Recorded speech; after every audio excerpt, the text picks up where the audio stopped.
Friends, good morning. कैसे हैं आप सभी? स्वागत है आपका मेरे ब्लॉग में। बहुत दिन हो गए थे आपसे मिले हुए कि आज रूबरू हो जाए।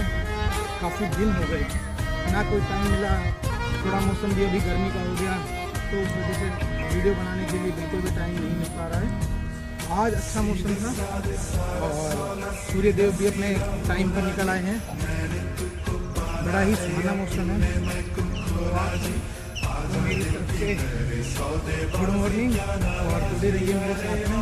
मैं आपका आशीष, मैं यही समाप्त करता हूँ। धन्यवाद। जय श्री राम।